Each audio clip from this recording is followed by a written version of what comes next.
ಆಯುಷ್ಮಾನ್ ಆರೋಗ್ಯ ಕೇಂದ್ರದ ಬಳಿ ಕೋಳಿ ತ್ಯಾಜ್ಯದ ರಾಶಿ, ಗ್ರಾಮ ಪಂಚಾಯತಿ ವಿರುದ್ಧ ಜನಾಕ್ರೋಶ.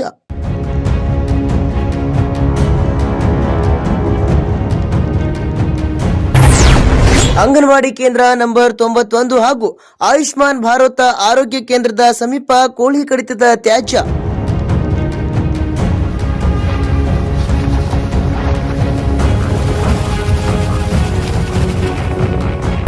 ಕೋಳಿ ತ್ಯಾಜ್ಯವನ್ನ ಅನಧಿಕೃತವಾಗಿ ಸಂಗ್ರಹಿಸಿರುವ ಪರಿಣಾಮ ಸುತ್ತಮುತ್ತ ಗಬ್ಬು ವಾಸನೆ, ಸಾರ್ವಜನಿಕರಲ್ಲಿ ತೀವ್ರ ಆಕ್ರೋಶ.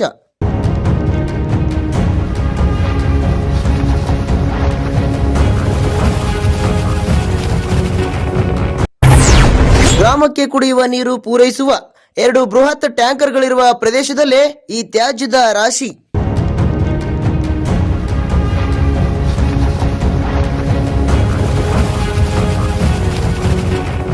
ಹೌದು, ಶಿಗ್ಗಾವಿ ತಾಲೂಕಿನ ಕುನ್ನೂರು ಗ್ರಾಮದಲ್ಲಿ ಅಂಗನವಾಡಿ ಕೇಂದ್ರ ನಂಬರ್ 91 ಹಾಗೂ ಆಯುಷ್ಮಾನ್ ಭಾರತ್ ಆರೋಗ್ಯ ಕೇಂದ್ರದ ಸಮೀಪ ಕೋಳಿ ಕಡಿತದ ತ್ಯಾಜ್ಯವನ್ನ ಅನಧಿಕೃತವಾಗಿ ಸಂಗ್ರಹಿಸಿರುವ ಪರಿಣಾಮ ಸುತ್ತಮುತ್ತ ಗಬ್ಬು ವಾಸನೆ ಹರಡಿದ್ದು ಸಾರ್ವಜನಿಕರಲ್ಲಿ ತೀವ್ರ ಆಕ್ರೋಶ ಎದುರಾಗ್ತಿದೆ. ಪಕ್ಕದಲ್ಲೇ ಅಂಗನವಾಡಿ ಹಾಗೂ ಆರೋಗ್ಯ ಕೇಂದ್ರಕ್ಕೆ ಆಗಮಿಸುವ ಮಕ್ಕಳು ಹಾಗೂ ಗರ್ಭಿಣಿಯರು ಮತ್ತು ತಾಯಂದಿರಿಗೆ ಈ ದುರ್ವಾಸನೆಯ ನಡುವೆ ಓಡಾಡುವುದು ಕಷ್ಟಕರವಾಗಿದೆ. ಕೋಳಿ ವ್ಯಾಪಾರಸ್ಥರು ಕಡಿದು ಬಿಸಾಡುವ ತ್ಯಾಜ್ಯ, ಕಸ, ಕಡ್ಡಿ, ಹುಲ್ಲಿನಿಂದ ಆವೃತವಾಗಿದ್ದು ಅನಾರೋಗ್ಯದ ಭೀತಿ ಹೆಚ್ಚಾಗ್ತಿದೆ.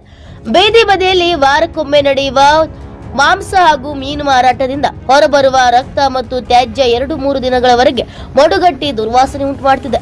ಇದರಿಂದ ಸಾಂಕ್ರಾಮಿಕ ರೋಗಗಳು ಹರಡುವ ಸಾಧ್ಯತೆ ಇರುವುದರಿಂದ ಸ್ಥಳೀಯರು ಆತಂಕ ವ್ಯಕ್ತಪಡಿಸಿದ್ದಾರೆ. ಇದಲ್ಲದೆ ರಸ್ತೆ ಬದಿಯಲ್ಲಿ ಸಮರ್ಪಕ ಚರಂಡಿ ವ್ಯವಸ್ಥೆ ಇಲ್ಲದ ಕಾರಣ ಮಳೆ ನೀರು ಹರಿದು ಸರಿಯಾಗಿ ಹೋಗದೆ ರಸ್ತೆ ತುಂಬಾ ಕೆಸರು ಮತ್ತು ಕೊಳಚೆ ನೀರು ತುಂಬಿಕೊಳ್ಳುತ್ತದೆ. ಮಳೆಗಾಲದಲ್ಲಿ ರಸ್ತೆ ಸಂಚರಿಸಲು ಅಸಾಧ್ಯವಾಗುವ ಸ್ಥಿತಿ ನಿರ್ಮಾಣವಾಗುತ್ತಿದೆ. ಪ್ರತಿ ವರ್ಷ ಅಧಿಕಾರಿಗಳು ವೀಕ್ಷಣೆ ನಡೆಸಿದ್ರು ಶಾಶ್ವತ ಪರಿಹಾರ ಮಾತ್ರ ಸಿಗಲಿಲ್ಲ ಎಂದು ಗ್ರಾಮಸ್ಥರು ಆರೋಪಿಸಿದ್ದಾರೆ. ಇನ್ನಾದರೂ ಈ ಸಮಸ್ಯೆ ಬಗೆಹರಿದು ಗ್ರಾಮಸ್ಥರ ಈ ಕಾಟ ಸರಿಯಾಗುತ್ತಾ ಕಾದ್ ನೋಡಬೇಕಿದೆ. Bureau report, news pulse, Shiggavi.